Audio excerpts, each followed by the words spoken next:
Salut les amis, j'espère que vous allez bien. Moi je vais bien par la grâce de Dieu. Les amis, il y a eu vraiment une catastrophe dans mon pays. Ça me fait mal, ça me fait vraiment assez mal et je profite vraiment pour souhaiter toutes mes condoléances aux familles durement éprouvées par cet incident-là. Je sais que ça fait mal, ça fait toujours mal lorsqu'on perd vraiment un être cher, c'est vraiment douloureux et tout. Donc franchement, c'est pas facile. Donc les amis, vraiment j'ai le cœur un peu abattu parce que je me rends compte que parfois les causes de mortalité dans nos pays, il y a des choses qu'on aurait pu éviter, franchement. On aurait pu éviter certaines choses. Parce que nous ne pouvons pas vraiment croire que, comme certains le disent, que non, c'était la volonté de Dieu et tout. Non. Non, franchement. Non, franchement, je ne suis pas d'accord avec ça. Et voilà vraiment l'une des raisons qui pousse vraiment plusieurs personnes à quitter le pays. À quitter le pays. Parfois quand on regarde vraiment ça, on se pose des questions, on se demande bien est-ce que c'est pas mieux d'aller voir ailleurs? Vous voyez, donc, en réalité, on aurait pu arranger les choses. On peut arranger les choses. On peut vraiment améliorer la situation sécuritaire, améliorer les routes, améliorer vraiment tout ce qui concerne la vie des populations dans nos pays. Je me dis vraiment que toutes ces choses arrivent et ça devrait normalement pousser, ça devrait vraiment pousser nos dirigeants à comprendre qu'il est vraiment temps que les choses changent. Vraiment, il faut que les choses changent. Parce que moi, ça me fait vraiment mal. Les amis, ça me fait vraiment de la peine. Ça me fait vraiment de la peine. C'était vraiment un éboulement de terrain. Et sur la route, c'était sur la falaise de Tchang. Je ne sais pas, pour ceux qui ne connaissent pas, c'est à l'ouest du Cameroun. Et pendant que les populations venaient pour essayer de venir en aide à ceux qui sont peut-être entrés à l'intérieur du ravin là, la terre est encore tombée sur eux. Donc il y a eu un deuxième éboulement. Donc c'était deux éboulements.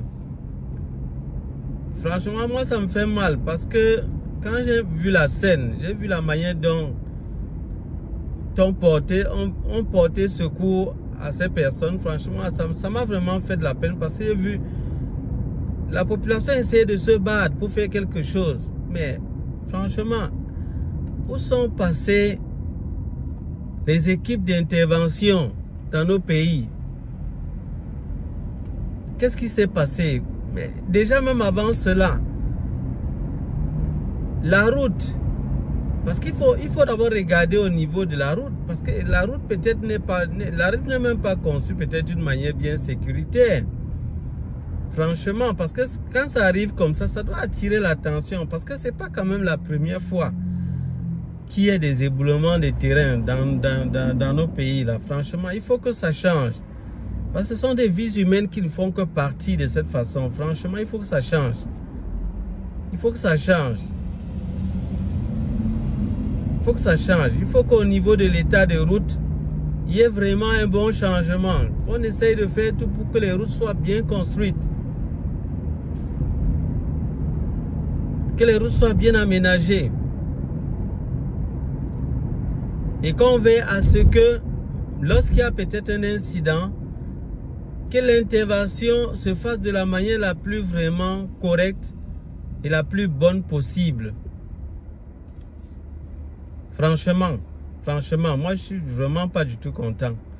Je suis pas du tout content. Ce que j'ai vu franchement m'a vraiment fait mal. Voir des gens intervenir avec les pelles et tout, non, non, non, franchement, non, non, non, non, non, non, franchement, c'est pas bon. C'est pas bon. Et puis les gens vont se plaindre que des gens se retrouvent en train de quitter le pays, sortir, hein, pour aller ailleurs. Pourtant, dans nos pays, on aurait pu arranger les choses. On aurait pu résoudre le problème pour vraiment limiter ce genre de choses. Parce qu'on va se plaindre que non, les gens sortent, les gens quittent le pays et tout. Mais quand les gens sont dans des conditions pareilles, où à tout moment leur vie n'est pas en sécurité, à tout moment, tout peut arriver à tout moment. Mais c'est pas bon. C'est pas bon. On se pose des questions, on se demande, mais est-ce qu'on est vraiment à l'abri? Donc franchement, il faut que les choses changent. Moi, vraiment, ma prière, c'est que les autorités essayent de comprendre vraiment le cri de la population, qu'ils essayent d'avoir vraiment un cœur vraiment compatissant et qu'ils comprennent, qu'ils essayent de faire tout vraiment pour faire ce qui est de droit. Parce que je crois quand même que les impôts sont payés, tout est payé vraiment. Je crois qu'il faut juste qu'on utilise ce qu'il faut pour vraiment faire ce qui est bien pour la population. Pour faire ce qui est bien pour la population. Donc je suis vraiment choqué. Je suis choqué. En même temps, les amis, ça nous interpelle. Ça nous interpelle de même, nous-mêmes, nous qui sommes vivants. On ne sait jamais, on ne connaît jamais qu'est-ce qui peut arriver. Parce que c'est vrai, c'est une catastrophe naturelle, mais il y a des choses que nous, on pouvait y remédier. Mais même dans les pays occidentaux, il y a quand même des catastrophes naturelles qui arrivent. Mais je me dis, ils ont essayé de prendre des mesures quand même telles qu'il faut pour éviter. Donc il y a des choses que c'est au-delà peut-être de leur contrôle. Je peux dire comme ça. C'est au-delà de leur contrôle. Mais ils font tout quand même pour se battre, pour que certaines choses quand même n'arrivent pas. Donc c'est pour dire que même en Occident, on n'est pas à l'abri quand même. Donc à tout moment, il faut vraiment qu'on se prépare. Et encore plus dans nos pays, parce que vraiment avec ça, nous comprenons pourquoi le taux de mortalité est encore plus élevé chez nous. Pourquoi c'est plus élevé? Parce que les gens meurent vraiment parfois de manière précipitée. Moi, je dis ça de manière précipitée. Franchement. Préparons-nous, mes frères, parce qu'on ne connaît pas à quel moment ça peut arriver. Aujourd'hui, c'est certains qui sont partis, d'autres dans la mer, là, parce qu'ils étaient en train de vouloir trouver un meilleur avenir. Ils ont pris le risque d'entrer dans la mer, être emportés par les eaux. D'autres, c'est parfois la route, comme on l'a constaté là, l'éboulement qui les emporte. Ils ne s'attendaient pas. Ils ne s'attendaient vraiment pas à ça. Ça les emporte. Donc vraiment, les amis, soyons prêts à tout moment. Donc vivons en nous disant toujours que d'un moment à l'autre, nous pouvons quitter cette terre. Qu'en sera-t-il de notre vie après? C'est la question que chacun doit se poser. Si je quitte cette terre, où vais-je aller? Où vais-je aller? C'est une question très importante. Moi, je dirais vraiment que faisons l'effort de nous rassurer vraiment que si nous quittons cette terre, nous irons au bon endroit. Et c'est qu'il y a des gens qui ne croient pas à l'enfer ou au paradis. Mais moi, je vous le dis, je crois fermement en cela. Et je vous invite vraiment à y croire. À croire vraiment. À croire que l'enfer existe, que le paradis existe, les amis. Vous ne perdez rien. Je crois qu'il y a un philosophe qui l'a même dit. Mais moi, je ne crois pas parce que moi, je crois, je suis vraiment convaincu. Mais je vous dis, même si vous n'étiez pas convaincu, même la prudence devrait vous amener à vous dire, bon, on ne sait jamais. On ne sait jamais. Dans tous les cas, vous ne perdez jamais rien en croyant. Parce que même si le chemin est difficile, puisque le Seigneur nous demande de renoncer à beaucoup de choses, même si c'est difficile, ça vaut le coup et c'est toujours dans notre intérêt, c'est toujours pour notre bien. Tout ce que le Seigneur recommande à l'homme, c'est vraiment pour son bien. C'est pour notre bien, les amis. Même si ça ne plaît pas à notre chair, quand il nous demande de renoncer à nous-mêmes, de renoncer à certaines passions, certains désirs qui sont insensés, qui plaisent bien à notre chair, mais qui ne sont pas bien pour notre âme ni pour notre esprit, c'est toujours pour notre bien. C'est toujours pour notre bien. Donc moi, je crois vraiment que chacun doit se préparer, se rassurer qu'il est vraiment en bon terme avec Dieu. Se rassurer vraiment que même déjà au niveau de ton prochain, c'est-à-dire si vraiment il y a des choses qui ne tiennent pas et que tu peux résoudre vraiment, il faut le faire. Ça ne sert à rien de rester garder de rancune avec les gens. Ça ne sert à rien. La rancune ne va nous mener nulle part. Moi, ce sont les choses que j'évite. Moi, j'évite de garder rancune à personne. Non, je l'évite. Si tu me fais du mal, tu fais ton problème. Que le Seigneur te pardonne, c'est tout. Tu vas gérer ça entre toi et Dieu. Et que toi-même, peut-être plus tard, si tu peux demander pardon à Dieu, tant mieux, franchement. Mais te garder rancune, ça ne va pas me servir. Ça ne va pas me servir. Moi, je peux peut-être esquiver. Autant que c'est possible. Si je me rends compte que tu deviens de plus en plus nuisible, je peux esquiver, mais pas te garder rancune. Donc les amis, franchement, évitons. Évitons. La terre, vraiment, tout peut arriver à tout moment. Ce que j'ai décrié tout à l'heure, je déplore, c'est vraiment parce qu'il y a des choses qu'on aurait pu faire autrement pour que les gens ne quittent pas la terre peut-être plus tôt que prévu. Et que des choses, peut-être, ça dépend de nous. C'est juste dans ce sens. Parce que, évidemment, quand on n'est pas prudent, quand on ne veille pas, on ne fait pas ce qu'il faut normalement, n'importe quoi peut arriver.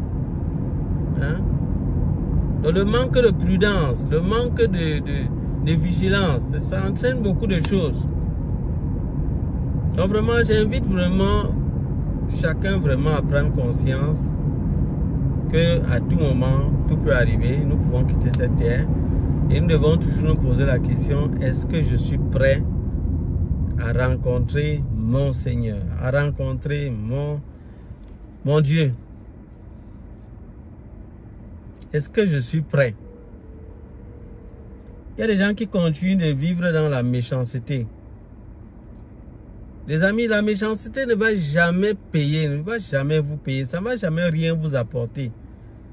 Les gens qui sont méchants, qui croient qu'ils servent le diable de tout leur cœur, ils croient qu'un jour le diable va les aider. Le diable ne va jamais vous aider. Il va vous donner à la main gauche, vous prendre à la main droite. Aujourd'hui, pour être content de voir que vous en sortez à faire le mal comme vous pouvez vous échapper, mais vous allez le faire jusqu'à quand? Un jour viendra, vous allez rendre des comptes. Mais certains de nos dirigeants qui se prennent pour des dieux, croyant qu'ils peuvent mater l'homme comme ils veulent, personne ne peut rien leur faire. Ils se disent que non, Dieu ne voit pas, ou bien même s'il voit, il est incapable. Non, les amis, Dieu n'est pas un être humain pour agir comme l'homme. Il accorde le temps aux gens de se repentir. C'est ce qu'on appelle la miséricorde.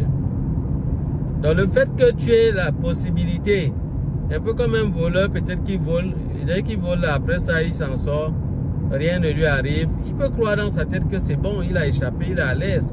Mais pourtant, le jour venu, quand on va l'attraper, il va payer le prix. Donc, les amis, si jusqu'à présent, nous avons peut-être fait des choses mauvaises et nous avons eu la miséricorde d'être toujours encore en vie, je crois que c'est pour nous donner l'occasion de nous repentir, pour ne pas mourir dans notre situation. Je crois que c'est vraiment dans ce sens-là que Dieu nous accorde sa miséricorde, la vie. Il nous accorde encore la vie. Donc profitons les amis pour plaider devant Dieu, implorer la grâce de Dieu, le pardon du Seigneur et sa miséricorde dans nos vies. Implorons sa miséricorde, implorons son pardon, implorons son secours. Donc si vous m'écoutez là vraiment et que vous n'avez pas encore donné votre vie au Seigneur Jésus-Christ, je vous prie vraiment, après cette vidéo, mettez vos genoux au sol et suppliez le Seigneur Jésus-Christ d'entrer dans votre vie. Confessez vos péchés à lui. Demandez-lui pardon. Dites vraiment, Seigneur Jésus-Christ, je te demande pardon. Pardon pour le mal que j'ai eu à faire, que ce soit envers mon prochain, que ce soit envers moi-même, envers plusieurs choses, dans plusieurs situations. Je te demande pardon. Je te demande pardon parce que plusieurs fois j'ai vécu ma vie comme je voulais, selon mes propres désirs, selon mes propres pensées. Et j'ai refusé plusieurs fois d'entendre ou d'écouter ta voix. Seigneur, je te supplie de me pardonner. Pardonne-moi vraiment pour tous mes péchés, toutes mes iniquités. Aie pitié de moi, Seigneur, car j'ai été plusieurs fois têtu et rebelle. J'ai fait ce qui n'était pas bien à tes yeux. Je suis entré dans la débauche. Je suis entré dans une vie de mensonge, fausseté. J'ai été méchant. Je te supplie, Seigneur, de me pardonner.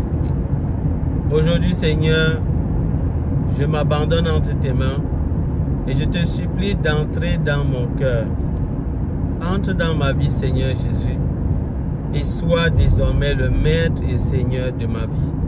Prends-moi et fais de moi ton enfant.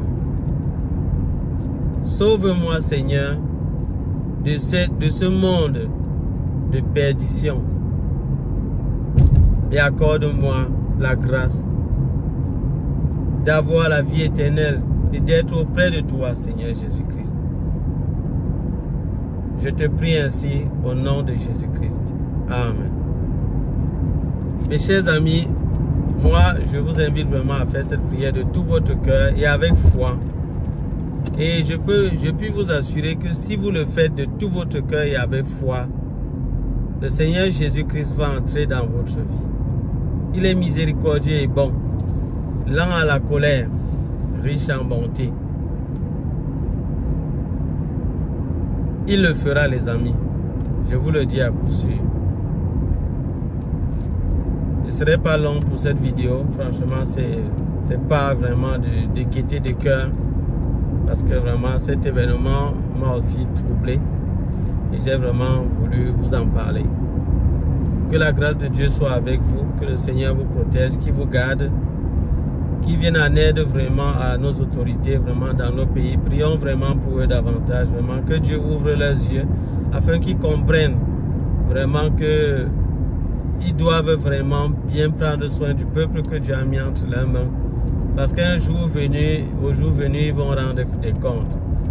Qu'ils se réveillent vraiment enfin et qu'ils se battent à faire ce qui est juste. À faire ce qui est juste. Au lieu de se justifier à tout moment. À faire comme si vraiment ils y sont pour rien. Non, franchement.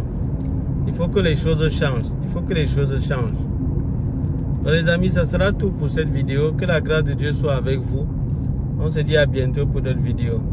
Bye bye.